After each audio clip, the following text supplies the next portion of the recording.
Welcome to Green Building Matters, the original and most popular podcast focused on the green building movement. Your host is Charlie Cicchetti, one of the most credentialed experts in the green building industry and one of the few to be honored as a LEED Fellow. Each week, Charlie welcomes a green building professional from around the globe to share their war stories, career advice, and unique insight into how sustainability is shaping the built environment. So settle in, grab a fresh cup of coffee, and get ready to find out why green building matters. Hi, everyone. Welcome to a special episode of the Green Building Matters podcast. I'm your host, Charlie Cicchetti, and today we're going to talk about the LEED professional credential exams. In particular, I'm going to give you some tips on how to pass these 100-question multiple choice exams, get those letters after your name, understand what's the latest with this green building movement, understand how to work on LEED projects of all sorts, whether it's new construction, whether it's interiors, maybe you want to green up existing buildings or work on entire neighborhoods, or maybe you also work on homes and some residential. So I think my tips are going to apply. I've been doing this for a long time, actually 15 years here in the LEED movement. Very proud of that fact. I have passed all of the LEED exams over the years, and I'm very fortunate to have been named as a LEED Fellow just going on 3.5 years ago. Today, I'm going to give more tips about the LEED Green Associate exam because that's where you need to start. So if you're listening to this, share this with colleagues. I'm going to really give you some of the secret tips on how to study and pass. You know, what do you really need to know to pass this 100-question multiple choice exam? I'll talk a little bit about the other LEED exams. Some of you listening may have already passed the LEED exam. Some of you might have passed the tests before 2009 when they went through major changes. Let's go over a little bit of that history. If you have passed a LEED AP exam and you passed it before 2009, you're what we call a legacy LEED AP. You don't have to do anything there. There was a big movement to get you to opt in, do continuing ed, and be listed as a LEED AP with specialty, probably BD plus C, building, design, and construction. So if you're listening to this and you passed that LEED exam before 2009 with all the big changes for LEED version 3, congratulations, you were in early. What I want you to do here is forward this to some colleagues or friends in industry or up-and-coming young professionals that really want to do something in the sustainability movement. Because, again, you have to start with the LEED GA or the LEED Green Associate exam. If you pass the one of the LEED exams after 2009, you've started with the LEED Green Associate exam. Some of you might have moved on to take a second exam. Those are specialty exams. I'm going to put a link here in our podcast show notes so you can see all the great LEED professional credentials. All right, so let's talk about these exams. It is a little intimidating. Some of us, we probably haven't taken a standardized test in years. And I myself am getting a little older here. My son is 15 and a half. I'm teaching him how to drive, and I think it finally hit me. It's like, okay, yep, I'm getting a little older. And I've also been doing LEED projects for a long, long time, and I'm grateful for that. But one of my favorite things is to help people pass these exams, boost their career, get these letters after their name. Maybe it helps you get a promotion, a raise. Maybe it helps you and your firm win that next project. So at gbes.com, Green Building Education Services, we've actually been working on LEED education, green building education, since our original founders, Katie and Scott, started the company in 2007, October 2007, and they were the first to put out original content around how do you pass these tricky exams. Architects, contractors were in early, but now it's evolved to building product manufacturers, real estate owners and developers, property managers, building engineers, all kind of MEP engineers, and so much more. Actually, I'm going to put another link in the podcast show notes. This is going to be a very valuable podcast.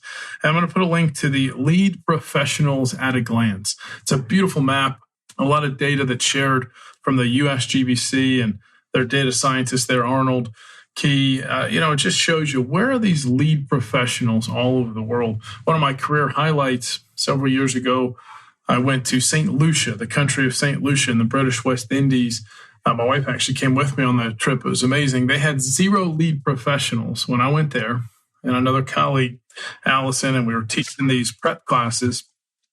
And we were teaching these prep classes on LEED Green Associate and LEED AP BD plus C. Prometric, and I'm going to tell you in a minute, that's where most of us are going to take this exam. at the time flew in proctors with Scantrons because they didn't have a Prometric testing center in the country of St. Lucia. By the time we got done with our training, everyone was using the flashcards and practice tests and the material we left behind. That country now has 36 LEED professionals. So proud of that moment. What a beautiful country, too, if you get a chance.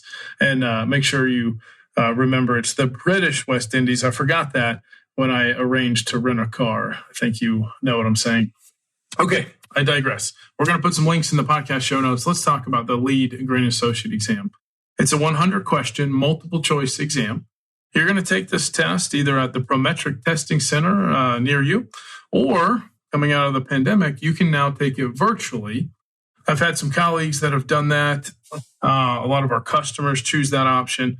Just know if you choose that option, you have to have a room that you can close the door, nothing on your desk, a camera that can move around, so not just a laptop camera, because someone will be actually watching and proctoring your exam while the Prometric software is loaded there on your computer, and you go through that 100-question test, which you'll have up to 2 hours to complete. So some like to take it virtually at work or home, but just know there's some restrictions around it. All of my LEED exams I've taken in person at the Prometric testing labs, and I'll give you some tips on that in just a minute, because they do give you scratch paper or a dry erase board. So for the LEED Green Associate, that's where you're going to start. High level, it's focused on vocabulary. Why am I doing this green building initiative? In different scenarios, what would be best for this type of project? But you're not going to do detailed calculations, okay? If you choose to move on to your next LEED exams, those are going to get more detailed, because then you're starting to specialize. For example, LEED AP BD plus C, building design and construction, you're going to have to do some calculations there on the square footage of your hardscapes, and maybe do we have this much white roof there, reflecting light, shedding heat. Remember, that's the heat island reduction we're focused on there. You'll, out of 100 questions, probably have 10 or 15 kind of math-heavy calculation questions on a LEED AP BD plus C exam, similar with O&M or ID&C or some of the other specialties. So LEED Green Associate, focus on your vocabulary. Focus on where does this information fit into a LEED scorecard. Another resource I'm going to put in the podcast show notes is gbes.com/free-resources. That's where we put out a lot of the LEED scorecards. We even have a glossary with all the great terms. You can download that. It's a spreadsheet. Everybody on here listening to this, if you haven't passed the LEED exam yet, or maybe a friend just forwarded you this podcast, thank you, friend, you have to do a little self-awareness. I've been teaching in-person and online LEED classes for the last 15 years, and I always open the classes with this. Look, do you learn best by reading? Okay, we're going to give you flashcards. We're going to give you a searchable PDF study guide for the LEED Green Associate exam.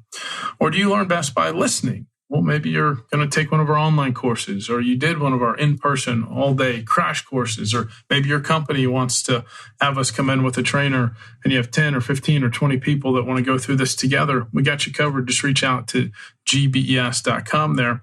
But you have to have a little self-awareness. Do you learn best by reading? Okay, if I were you, I'd do some flashcards. I'd go through and read most of the actual study guide. And then don't forget that PDF is a searchable study guide. You can hit Control F. If you forget what is gray water, hit Control F, and it'll go to 2 or 3 paragraphs about gray water. And you'll need to know that for your LEED GA exam. But no matter what, and this is what our company was founded on many, many years ago, is the LEED practice test. They're very similar to your real exam. You can take these by category. You can take them just 100 questions all mixed up. You can pace yourself. Make sure you take lots of LEED practice tests on the gbes.com learning hub. Okay, LEED Green Associate exam. One of the first things I want you to do is I want you to go to gbes.com/free-resources, and you're actually going to download the LEED BD plus C scorecard, which is a spreadsheet. You don't need to know exactly how many points each line item is worth, each credit and prerequisite, but you do need to know kind of how's it weighted, right? LEED is actually weighted based on carbon emission reduction. When you're looking at that scorecard, I want you to know what fits into sites, what fits into water, what fits into energy. Make sure you know your prerequisites. You have to do those on a LEED exam. You don't get points there. Hint, as you're taking our practice tests and the real exam, if you see words like must or have to, that means prerequisite. But then we have to get enough credits, enough points to get to certified silver, gold, or platinum. You do need to know 40 points for certified, 50 for silver, 60 for gold, and then a big jump, 80 or more points to get to the cherished LEED platinum level. Okay, we have a really great resource. We have a blog that's very popular, and we're going to put a link to that. That's on our GBS website. It's got some top tips on how to pass. It actually tells you how to sign up for the real exam. We actually have a link to the candidate handbook. That's on the free resources page. All of you that have not passed the LEED exam yet, or maybe you let one lapse years ago and life got in the way, it's okay. Come back. We've got you covered. If you're a previous customer of GBS, reach out. We'll see what we can do to reconnect you with some material. You're going to download that candidate handbook. It's a PDF. It's going to tell you how to sign up, how much is it. If your company is a U.S. Green Building Council member company, you get a discount. And it'll go through, hey, here's what it's like to take the exam in person. Here's what it's like to take it virtually. You now have those two options. All right, so LEED Green Associate Exam, a few of Charlie's best tips. Keep your studies high level for the Green Associate Exam. You're going to get more specific if you choose to move on to one of the specialty LEED exams. Where does this fit into LEED? Which sections really are worth more points because they're more impactful with our carbon emission reduction, right? When in doubt, I want you to remember a few things. This is a US-based LEED program. Now, you can take this exam in other countries, but then you're going to have to think, well, what are the green best practices when I go through and build that next building out of the ground in the US as a representation, or maybe a major renovation or tenant improvement? So some of you listening, if you're on property management or building engineering of existing buildings, you need to go ahead and think, well, what are my green building best practices for new construction or renovations? That's where most of your questions will come from for the LEED Green Associate Exam, okay? Now, can you argue that at the very top of Minnesota, border in Canada, we shouldn't have a white roof and we should turn our building into the sun because there's more heating months than cooling months? You can, but not on the LEED Green Associate Exam. Because I want you to remember on this exam, when in doubt, if there's like a scenario question here on what would be the green building best practice, I want you to think, in most parts of the United States, this would be the best practice. So in most parts of the United States, we're going to want to put a white roof that reflects light, that sheds heat, right? That's called heat island reduction. It's going to save energy. It's going to help straight up with some sustainable site points and so much more. Now, on this blog post we've put a link to here, it's going to go through even how many questions in each category do you get on the LEED Green Associate Exam. For example, you're going to get 16 questions from LEED process. If you've not worked on a LEED project, that's a place you really need to focus, right? What is LEED Online? How do I register my project? What does it cost for my project, right? That's based on square footage and whether or not you or the client or USGBC member company. Got it. Move on. There's so many different areas they can ask questions from. It's important for you just to get a concept or understand that kind of vocabulary word, if you will, and move on. Try not to get hung up on any one specific item. That's how it's going to be on the real exam too. But we tell you how many questions are in each of the categories. You still need to study everything. There are 15 beta questions that get thrown out. So when you're sitting down, taking the exam, virtual or in person, you're going to have 100 questions. Please be sure to answer every single question. If you're not sure, please guess at it, mark it. Maybe you can come back to it later if you have time. This is important. At the end after you've completed all of the questions, you can go back on the computer screen and you can look at all the questions again. Do not do that, please. You'll talk yourself out of right answers. Subconsciously, you answered some right that you didn't know. Only go back and look at the ones you marked, okay? And only change your answers if you have a good reason to do so.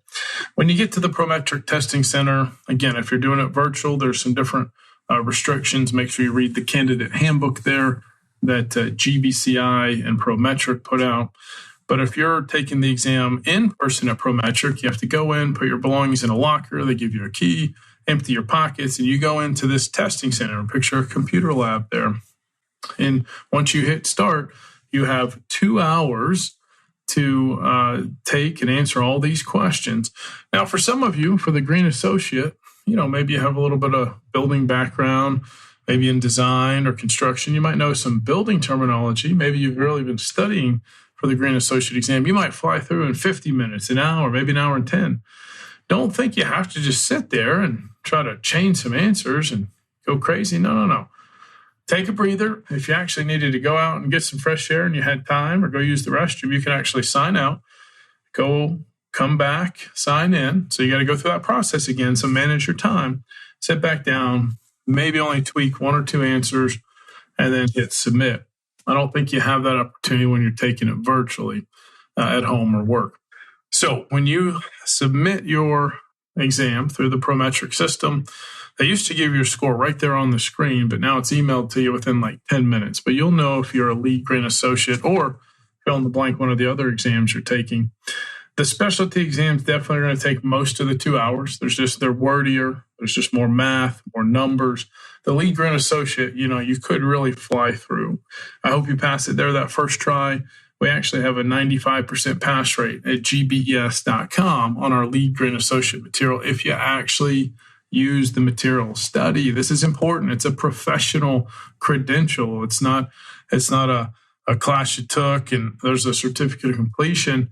That's going to help you with continuing ed. And this is a legit professional credential. You're being tested by the authority on your knowledge around LEED and green buildings, so you can more effectively work on these kind of projects. Now, we're really good here at telling you what you need to know to pass the exam. You're going to want to go back another time to really slow down, read through the reference guide when you're working on a real project. So a few more tips to pass the LEED Green Associate exam.